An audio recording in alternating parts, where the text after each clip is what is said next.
After transmigrating into an angst novel as the beta male character, I completely broke down. An incompetent husband, a cheating wife, a plot where he graciously forgives her and even raises another man's child, and the most ridiculous part, the system told me that if I wanted to return to my original world, I had to fill up my heartbreak level. But what the system never expected was this: when Willow tried to morally manipulate me into lending her luxury car to her childhood sweetheart to help him save face, I spoke first. Freya came to our house today and accidentally broke the wishing bottle in our master bedroom. She didn't mean it, so don't hold it against her. After all, she's like my little sister next door. Oh, and she looked really upset. So to comfort her, I gave her that box of necklaces you kept in your cabinet. The wishing bottle was the birthday gift Willow had given me back in college, filled with 1,000 paper cranes she'd spent an entire month folding. And that box of necklaces, the custom-made anniversary gift I had ordered for her at an exorbitant price. Willow's face turned deathly pale, her eyes wide with shock and disbelief. The system screamed in panic, trying to stop my reckless words, but the next second, watched as the heartbreak level rose by 1 bar. The system was dumbfounded. I chuckled and said, "You never said I had to torture myself. Can't I just torture that trashy woman and still finish the mission?" Chapter 1. Willow's lips parted slightly, her voice trembling. Why did Freya come to our house, and why did she go into the master bedroom? I looked completely indifferent. I said, "She came back to the country today. I went to pick her up at the airport, and I invited her over to sit for a while, just showed her around. She's my childhood neighbor. That's perfectly normal, isn't it?" She shouted. "But she broke the gift I gave you." She screamed those words out loud. I rubbed my ear impatiently and said, "I know. Why are you yelling like that? It's just a glass bottle. It broke. So what? If you really mind it that much, I'll buy you another one." Willow's hand clenched tightly by her side. She shouted, "Is it about the bottle?" There were 1,000 paper cranes inside, every one of them folded by me, each one filled with my feelings for you. How could you be so careless? And you even gave her the necklace I gave you for our wedding anniversary. What exactly is going on between you two? George, do you still even see me as your wife? Oh, getting nervous. I replied disapprovingly. Enough already. All this yelling, what kind of behavior is that? You're a woman. Can't you be a little more reserved? I told you already. She's just a neighbor. I only see her as a sister. If there really was something between us, it would have happened long ago. Why would I have married you?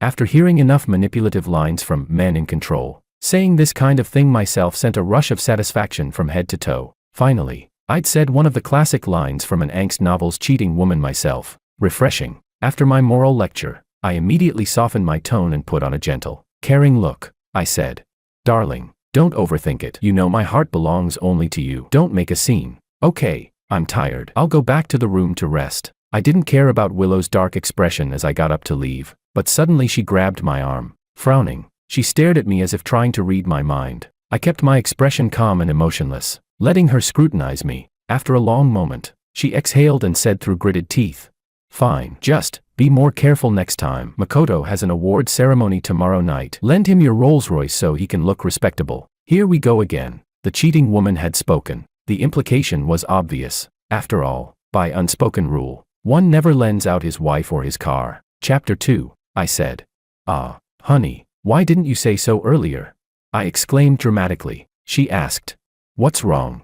I replied, "Well, Freya's having her concert tomorrow night too. I didn't want her to look bad, so I already lent her the car and the driver." Willow stared at me, stunned. "You lent it out?" "Yeah," I answered casually. She asked again, "That's your most treasured car. You just lent it to someone else like that?" See, even she knew I never lent my car out. Yet she'd so casually asked me to lend it to her childhood sweetheart. The ridiculous part was, not only did she dare to ask, but in the original angst novel, the pathetic beta male actually agreed. The logic of a cheating woman and a beta male, utterly incomprehensible. I said, "Listen to yourself. How can Freya be an outsider? She's my childhood friend. I've always seen her as my little sister. What's wrong with lending it to her?" Willow's face turned red. She looked at me as if I were a stranger. She snapped, "It's Freya again. You're doing this for her again." She was about to continue when her phone suddenly rang. She took it out, glanced at the screen, and pressed her lips together. Then she looked up at me for a long moment before turning away toward the balcony. Looks like her childhood sweetheart was calling to check on the mission progress. Too bad that mission was doomed to fail. I turned around coolly and headed back to the bedroom. Chapter 3. When I first transmigrated here, I almost lost it. I wanted to strangle the system, because this was the dumbest, most cliché angst novel ever written. The male and female leads had loved each other for 6 years and been married for 4. Until the appearance of the female lead's childhood sweetheart ruined everything. In the original story, the heroine and her male best friend flirted ambiguously, testing her husband's limits again and again. Even so, the male lead never lifted a finger against her, never even thought of revenge. He stayed trapped in a quantum superposition of tolerance and forgiveness. Until, in the end, he chose to walk away empty-handed, achieving a so-called spiritual victory. Only after he left did the heroine finally regret it all. I won't even start on what was wrong with the male lead, but that heroine, she was truly something else. If you said she loved the male lead, then why was she so fickle? Using his love as armor, acting spoiled and arrogant, and siding with her childhood sweetheart every time, just to humiliate her husband. But if you said she didn't love him, then why, after he left, did she spiral into self-destruction, launching a whole arc of self-inflicted pain just to win him back? It's the same tired formula, not cherishing what she has, then regretting it after losing it, and somehow, the audience eats it up every time. Still, in stories like this, it's clear that the cheating woman really does love the male lead, me, George. That's why, when I treat her the same way she was going to treat me, it actually gets under her skin. I mean, seriously, why must I torture myself to fill up the heartbreak level? I'm not that stupid. Treat myself gently, drive others insane. That's my motto. If she's going to play dirty, I'll play first. The system chimed in. Impressive, I replied. Cut the praise. How much heartbreak level do I have now? It said, 1-0. When you defended Freya earlier, she was genuinely heartbroken. I grinned. That's just the beginning. She's got plenty more heartbreak coming her way. Chapter 4. A cheating woman is a cheating woman because she never thinks her lack of boundaries is a problem. Without my Rolls-Royce to help, Willow paid out of pocket to rent a luxury car. Makoto, that washed-up C-list actor, used the rented stretch Maybach to draw everyone's attention, quickly going viral online with a fake persona, the hidden rich kid chasing his dreams in showbiz. After the ceremony, he secretly picked up Willow for dinner. Unfortunately for them, the paparazzi caught it all on camera. Soon, rumors of Makoto hiding his lover in a golden cage spread like wildfire, and his popularity skyrocketed. In the original story, Willow's explanation was perfunctory. She simply said it was a misunderstanding. The male lead said nothing, but stayed up all night in anger. I could already tell Willow planned to use the same excuse on me. Too bad for her, she couldn't find me anywhere, because while she was having dinner with Makoto, I was attending Freya's concert. Freya's a singer, a graduate from an elite overseas music academy, and she's held countless successful performances. In terms of fame, she's leagues above Makoto, that fading wannabe actor. After the concert, Freya and I had dinner at a couple's restaurant, and a few overeager fans snapped some photos. Thanks to the angle, it looked almost like we were kissing. When the photos hit the internet, they caused a massive stir, instantly overshadowing the fresh scandal between Makoto and Willow. Neither Freya nor Makoto made any public statement to deny their gossip, and just like that, the whole internet went wild. When I came home slightly tipsy, Willow was sitting on the sofa in an evening gown. Her hands were clenched tightly, her face full of resentment as she glared at me. I frowned, waved a hand through the thick cloud of perfume in the air, and said, "It's late. Why are you still up?" Thud. Willow slammed her phone onto the table. The screen showed a photo of me and Freya, apparently kissing. She asked coldly, "Aren't you going to explain this?" I calmly took off my coat, rubbed my temples in fatigue, and said, "It was just dinner. Normal social interaction." "Dinner? You call that dinner? You were kissing her?" Willow shot to her feet. "George, do you think I'm stupid?" I glanced up at her, her lips pale, eyes red at the corners, practically shaking with anger. I said, puzzled, "It's just the camera angle. We were eating. That's all. The trending topic online is just media exaggeration. Why are you taking it so seriously?" Then I added, "Can't you stop being so sensitive?" Willow's eyes widened. "Sensitive? My husband gets caught kissing another woman and makes the hot search, and I'm being sensitive?" I shrugged. "Well, isn't it just like the rumors between you and Makoto? All overreactions by others, right?" At the mention of Makoto, she froze for a split second, her face tightening. Inside, I was thrilled. Nothing feels better than putting a cheating woman in her place. I softened my tone, speaking slowly. "You know Freya just came back to the country. We've known each other for years. I went to support her concert, help her save face, nothing more. Those dinner photos blowing up were just an accident. Don't get the wrong idea." Willow's lips trembled. Her eyes were red, glistening with tears she refused to shed. I walked up to her, pulled her gently into my arms, and said tenderly, "All right, enough. Don't be upset. Your birthday's in 2 days. I've already arranged the banquet, and I even prepared a gift for you. You'll love it. After all, keeping the cheating woman emotionally invested makes the heartbreak later much more satisfying. Willow stared at me for a long while, then asked softly, "You and Freya, there's really nothing between you?" I raised my hand and swore. Absolutely innocent. After a long silence, Willow exhaled heavily. "I'm tired," she said quietly. "I want to rest." She stood up, swaying slightly, and walked toward the bedroom, her back full of dejection. I opened the system panel. Heartbreak level, 20. Nice. Chapter 5. For Willow's birthday banquet. I followed the script from the original angst novel to the letter. Every detail, venue, ceremony, decorations, was arranged to perfection. On the day itself, I greeted guests at the entrance with a beaming smile. I turned around to double-check. The 6-tier cake stood elegantly beside the wine display. The distance between them precise down to the inch. Perfect. Not long after, a greasy voice drifted through the hall. "Willow, you look stunning tonight. That dress suits you perfectly. So, what do you say? Ever thought about switching careers? Be my leading lady?" Willow, dressed in a deep blue strapless gown, rolled her eyes and bumped into Makoto's arms. Drawing the attention of everyone nearby, she hit him lightly on the chest. "Ugh, you're so smooth-tongued. Can't you ever act proper?" Makoto chuckled, playfully tapped her nose. And then Willow linked her arm through his. As if he were her husband, not me. Makoto slapped his forehead theatrically. "Oh, right, I forgot to greet George." "Hey there, George, you really went all out for Willow, such a grand celebration. I can rest easy knowing my little sister married the right man." I didn't get angry. Instead, I folded my arms and looked him up and down with a faint smirk. Makoto pretended confusion. "Why are you looking at me like that, George? Did I say something wrong?" Willow was about to defend him, but I cut her off. I said, "No, not at all. You're absolutely right. For Willow, this is nothing. I spent 2 months planning everything, start to finish. In my mind," I added. "Too bad, you're the one about to ruin it." Suddenly, a soft, melodic voice came from behind me. "George, big brother." I turned around. Freya. Willow froze, her face instantly stiffening. She bit her lip and said, "You invited her too?" I replied casually, "Yeah. Is there a problem?"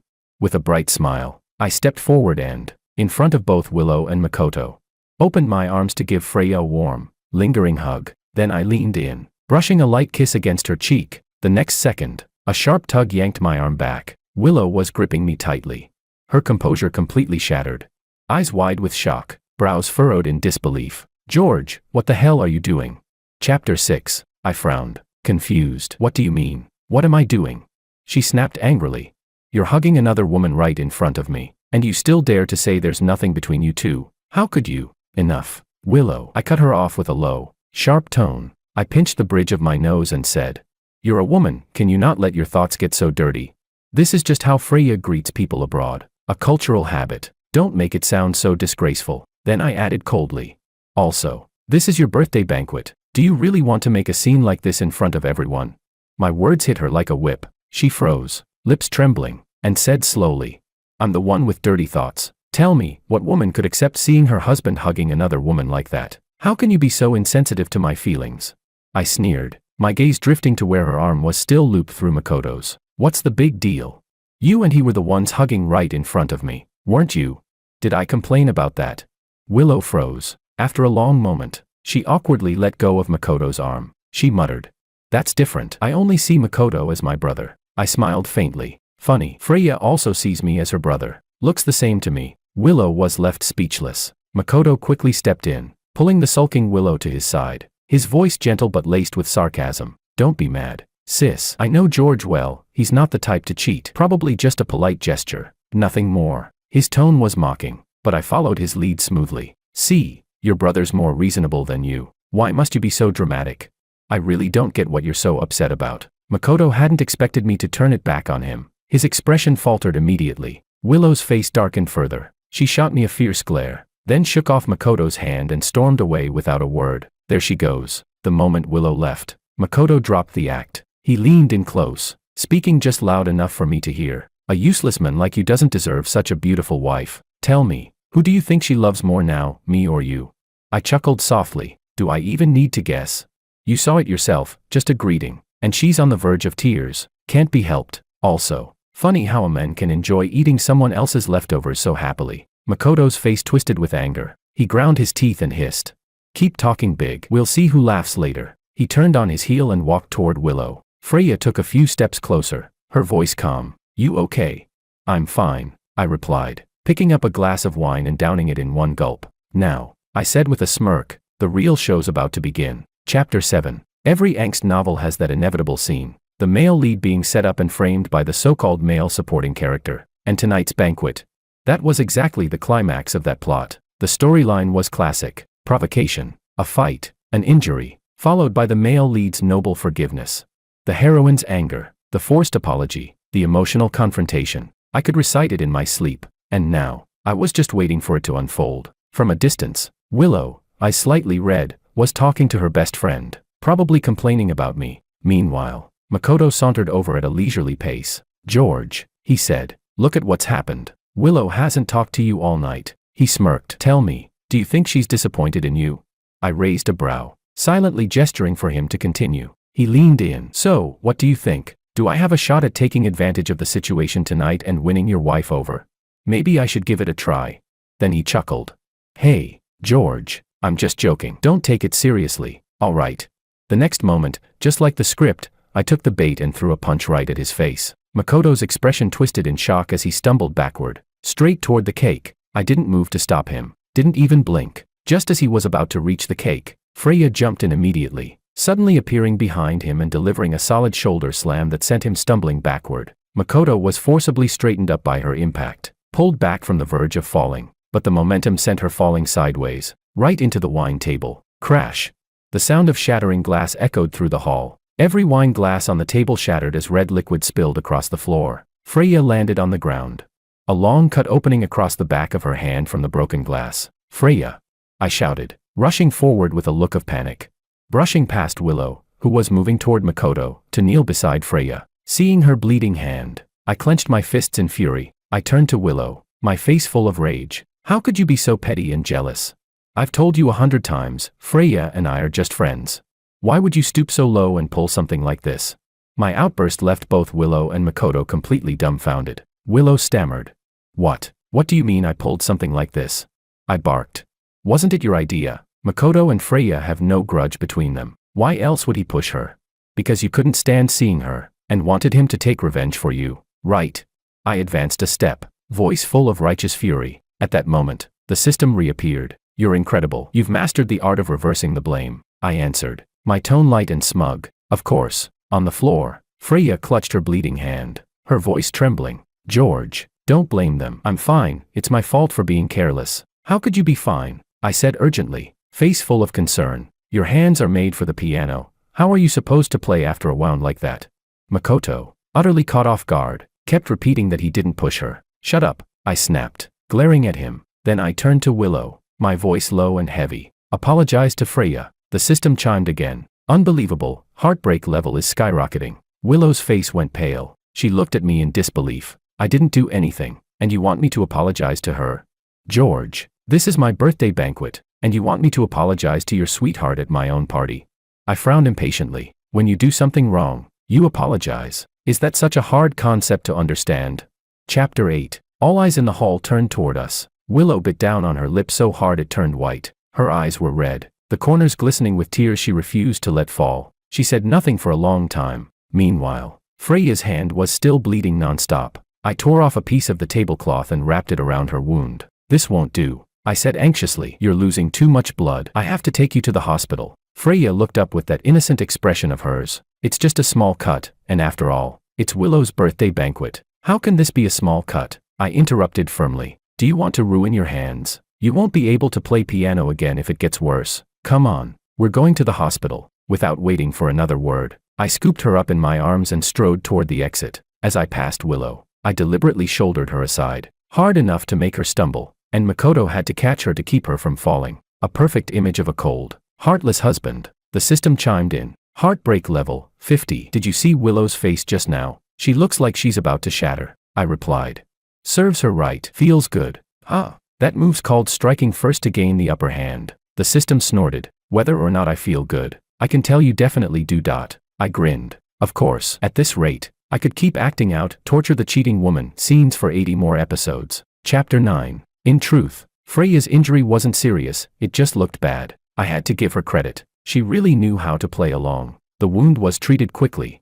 But I still made sure we stayed at the hospital for another half hour. I even watched as she posted online, using a delicate, tearful tone to write about how I stayed by her side through her injury. A moment later, the system pinged. Heartbreak level +5. I smirked. Perfect. Exactly how the plot should go. By the time I got home, it was nearly 10. Willow wasn't in the bedroom. She was sitting in the living room, head bowed. The air was thick with the stench of alcohol, blended with her heavy perfume, a nauseating mix. I cleared my throat and sat down beside her, pretending to sigh in exasperation. You really went too far today, I began. Freya was a guest I personally invited to your birthday banquet. Even if you don't like her, you shouldn't have humiliated her in front of everyone. I already apologized on your behalf, but she's still hurt. You should find a chance to apologize in person, too. Willow lifted her head slowly. Her bloodshot eyes locked onto mine, then drifted downward, fixing on the faint lipstick mark on my neck. Her eyes widened, fury flashing like a spark ready to ignite.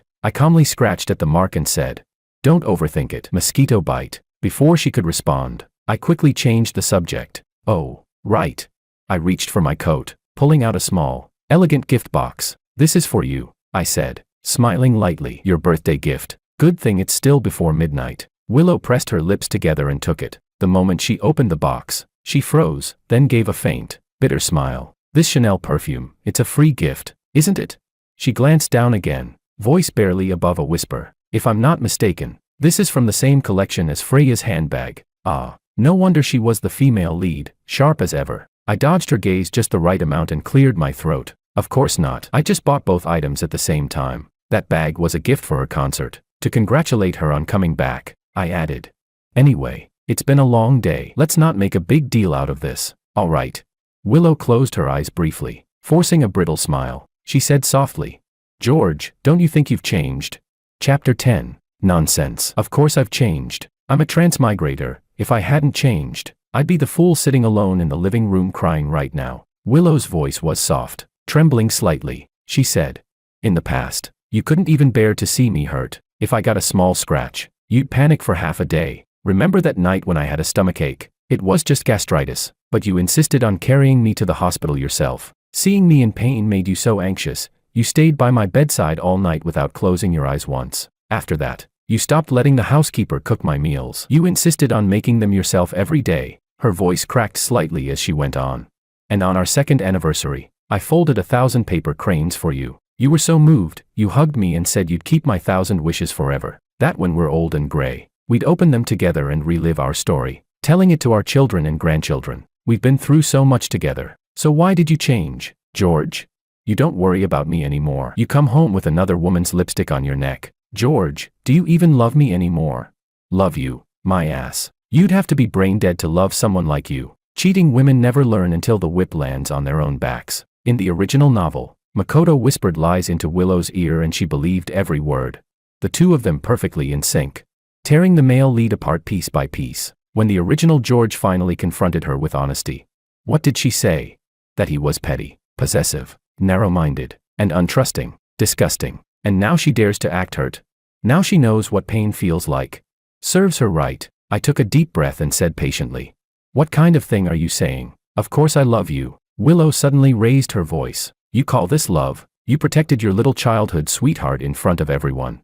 I did nothing wrong, yet you made me apologize to her. How is that love?" "Willow." I stood up sharply, anger flashing across my face. "Can you stop already?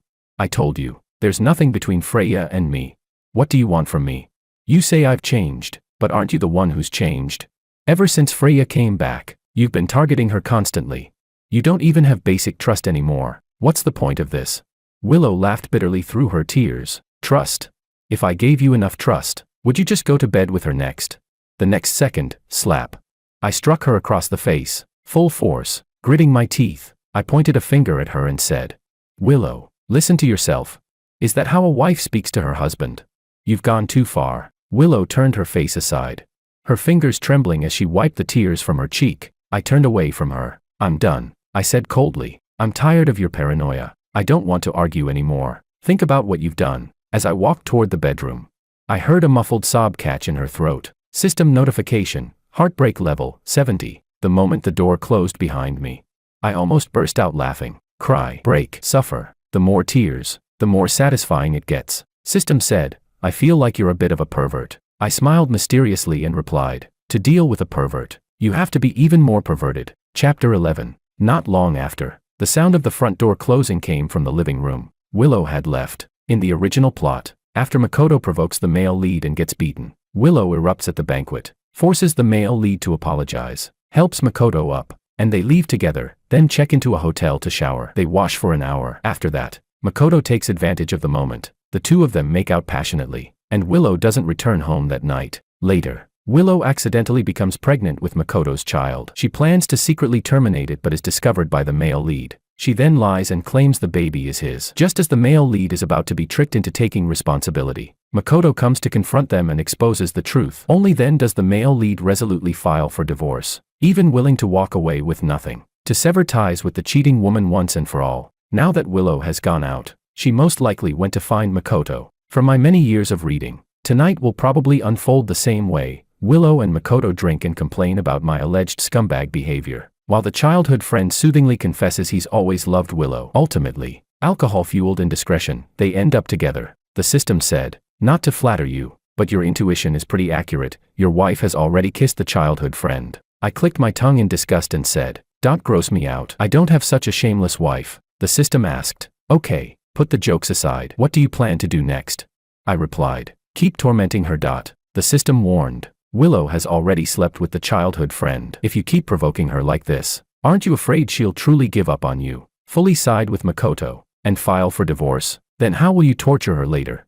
I sat back in the wide sofa chair, crossed my legs, and smiled with complete confidence. Relax. I've seen people like Willow plenty of times. She's a textbook double standard type, only she gets to do what she wants. Others aren't allowed. She thinks it's okay for her to have male friends, but if I do, that's unacceptable. She believes others' mistakes are unforgivable, while her own are fated or excusable. If she cheats, she'll either claim Makoto took advantage of her weakness or blame me for not treating her well enough. In short, she always shifts the blame onto others and never takes responsibility. So even if she truly gives up on me, she'll wait until I file for divorce first, then she can stay on the moral high ground, condemn me righteously, and bargain with me.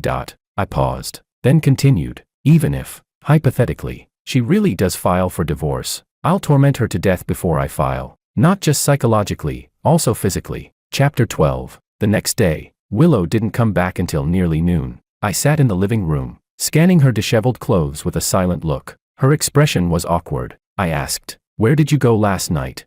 She bit her lip and said, nowhere. I was in a bad mood, so I went to my best friend's place. I saw through it but didn't call her out. I withdrew my scrutinizing gaze, feigning indifference. I said, if you've calmed down, apologize to Freya tonight. She has an interview this evening. After that we'll have dinner together. Willow froze. Her already reddened eyes became even more bloodshot. George, I didn't come home all night and you don't ask who I was with. You just tell me to apologize to Freya. Oh, this is interesting. If I pressed for details, she'd blow up to cover her guilt and then accuse me of not trusting her, of being too controlling. If I ignore it, she gets upset. Classic. I asked, why would I pry? Didn't you say you were at your friend's? I understand you're upset about Freya, but running away won't solve anything. Freya didn't accuse you of hurting her on purpose. She already gave us face. An apology is the least you can do. Don't confuse right and wrong. Willow exhaled angrily, face flushed, spat out something unreasonable, don't expect me to apologize, and slammed the door to the bedroom. I leaned back in my chair, ready to nap a bit more. I didn't really expect Willow to apologize. I just wanted to make her feel disgusted on purpose. Chapter 13. Over the next few months, I kept up a deliberately ambiguous relationship with Freya, just enough to keep Willow on edge. But whether she had gotten used to it, or Makoto was doing a good job comforting her, I didn't know. The heartbreak level stayed stuck at 85 and refused to move. The system, clearly anxious, said, think of something. Your usual tricks aren't working anymore. If this mission fails, we're both screwed. I stretched lazily and said, what's the rush? The real drama hasn't even started yet. Haven't you noticed Willow's starting to show? Ah yes, the congratulations. You're not the father plotline still hadn't triggered. Besides, I hadn't yet submitted all the evidence I'd quietly gathered on Willow and Makoto to the police. Just as I said that, the doorbell rang. See, the show's coming to us. Sure enough, standing outside was Makoto, his face glowing with smug satisfaction. Just like in the original story, he swaggered in, plopped himself down on my sofa, and pulled a document from his pocket. I calmly pressed the record button on my pen, then picked up the report with a frown. What's the meaning of this? I asked. Makoto grinned. Exactly what it says. George, Willow's pregnant. He leaned back with a smirk. She didn't tell you, did she? Do you know why? I pinched my thigh hard enough to make my voice tremble with pain. You're saying Willow is pregnant with your child? He spread his hands. Of course, why else would I be here? I clenched my fists, my voice rising. No. I don't believe you. Willow told me herself, you're just like a brother to her. You're lying. Makoto looked at me like I was an idiot. Wow, you actually believe that brother crap? He gave a mocking laugh. Think about it, on Willow's birthday, she didn't come home, right? Guess who she was with? I stayed silent, deliberately dragging out the pause. He continued, smirking wider. You really are clueless. She's already showing, and you didn't even notice. I was waiting for you to come confront me, but you're too pathetic, so I had to come myself. Then he puffed out his chest and declared, let me be blunt. I'm the eldest legitimate son of the Ito family, only heir of 3 generations. We're counting on Willow to continue our bloodline. So that child, he can't take your surname. Do us both a favor. Pack up your things, and get out.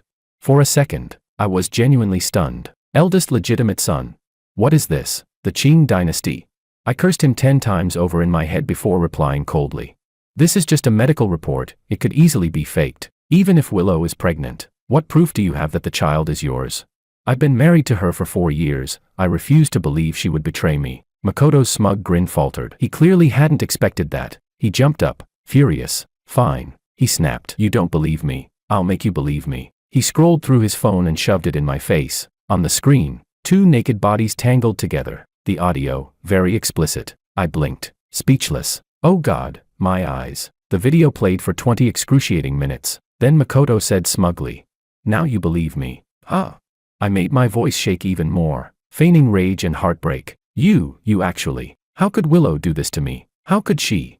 I buried my face in my hands, looking every bit the broken, cuckolded husband. Makoto sneered. Face it, George, the proof's right here. Willow and the baby, they're both mine. Be smart, walk away clean, give us your house, and stop embarrassing yourself. With that, he stood, chest puffed out in triumph, and swaggered out the door. Chapter 14. Honestly, I've always thought Makoto was kind of dumb, no matter what. Even as a C-list washed-up actor, he's still a public figure, and he didn't even try to hide this sordid stunt, he slapped it right in front of me. The internet crowd eats that kind of gossip up. In the original story, the male lead kept a low profile and rarely revealed his identity on social media. Willow never officially announced she was married either, so when Makoto and Willow got cozy, the onlookers just thought they were a good match. So when I uploaded the recording online, along with our marriage certificate and a sensational post accusing Makoto of destroying a marriage, it didn't even need paid promotion. It shot to #1 on the trending list on organic traction alone,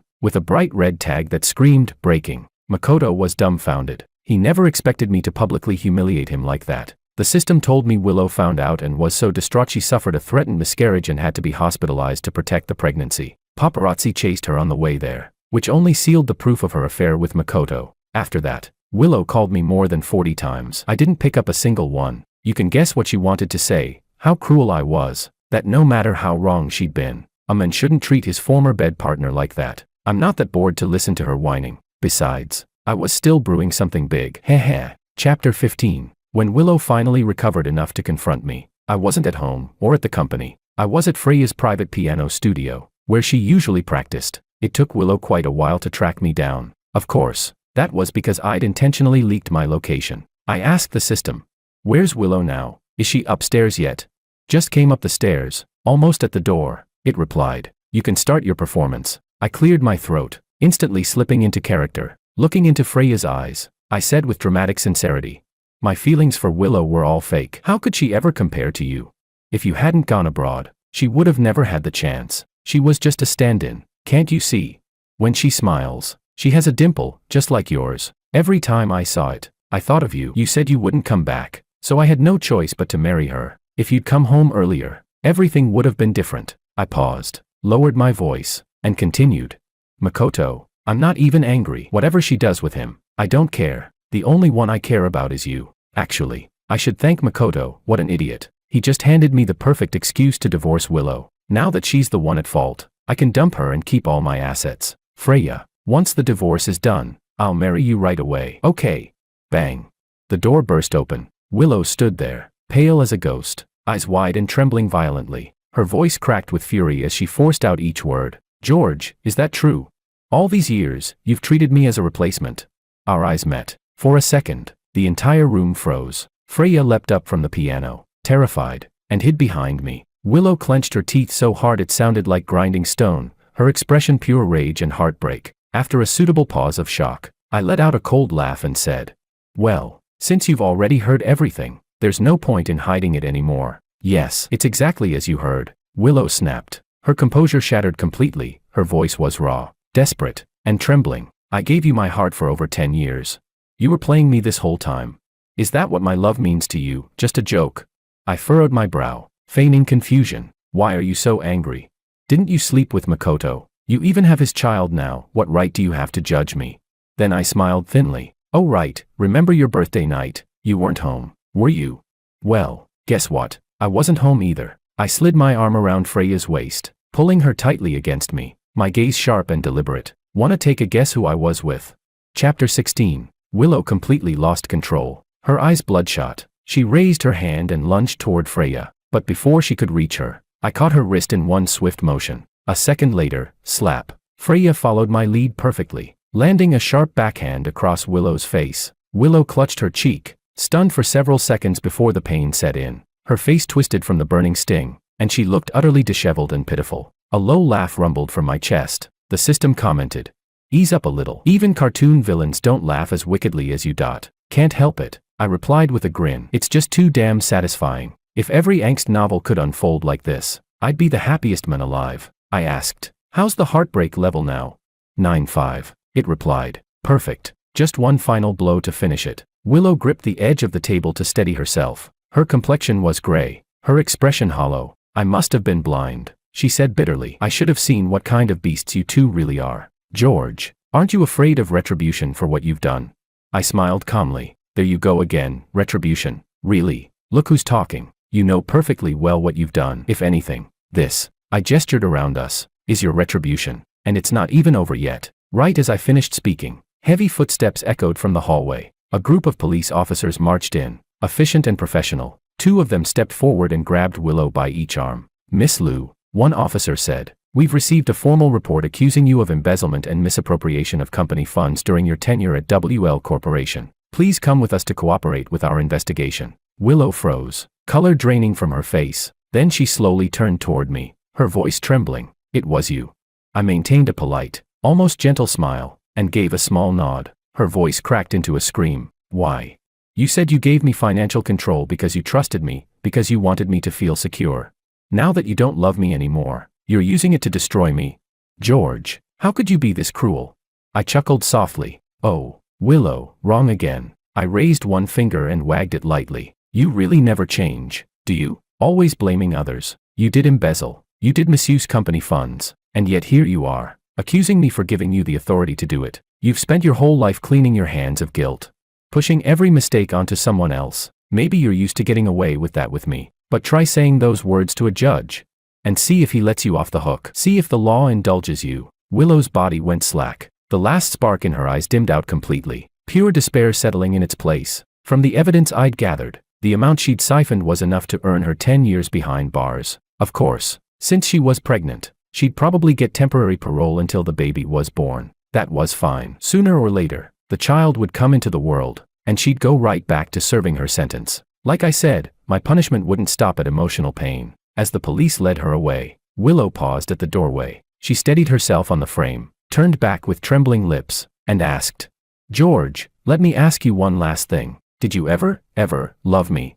Oh, that line. I'd been waiting for it. I straightened, face calm and resolute. My lips parted, and I delivered the final word with sharp precision. "Never." God, it felt good. Willow's hand slipped from the doorframe, her body going limp as she disappeared from sight. A chime rang in my head, and fireworks exploded across my mind. System notification, heartbreak level, 100. Mission complete. Excellent. Applause. Chapter 17. After Willow was taken away, Freya turned to me with a bright, satisfied smile. "President Wong, it's been a pleasure working with you." I loosened my arm from around her shoulders and took a polite step back, maintaining proper social distance. "Pleasure's mine," I replied with a courteous smile. The truth was, There had never been anything real between us. From the very beginning, Freya and I had only made a business deal. I used her to help me take down Willow, and once everything was done, I rewarded her with 2 major project contracts. No one complains about making more money. Freya took a step forward, tucking a loose strand of hair behind her ear as her tone softened. President Wang, honestly, I've always admired you. I'm drawn to powerful men, the kind who stay calm in any situation, who can analyze problems for me and guide me through them, men like you. Stop. I raised a hand, palm outward, cutting her off before she could continue. Sorry, I said flatly. I'm not interested in anything romantic right now. I'm speechless. Every single one of you, just stop trying to get involved with me. One after another. Everyone wanted to get involved. I waved dismissively and turned to leave the piano room. The sun outside was dazzling, almost as if it were celebrating my victory, its golden light spilling over everything, warm and triumphant. I asked the system. Pretty impressive. Ah. Impressive indeed, it replied. You really opened my eyes. Interested in long-term collaboration? I've still got a few scripts where you can play the villain. I rolled my eyes. No thanks. I'm not truly evil, just strategic. Call it moral counterattack against cheating women. My only wish in life is that cheaters stay far away from me, and world peace. Oh, and tell your system department to stop churning out those pathetic angst novel storylines. All that emotional self-torture, it's exhausting. I'll try, the system said helplessly. Whatever, not my problem. I just hoped my brothers out there would learn to open their eyes when it came to women. Now, there was only one thing left to do: go home.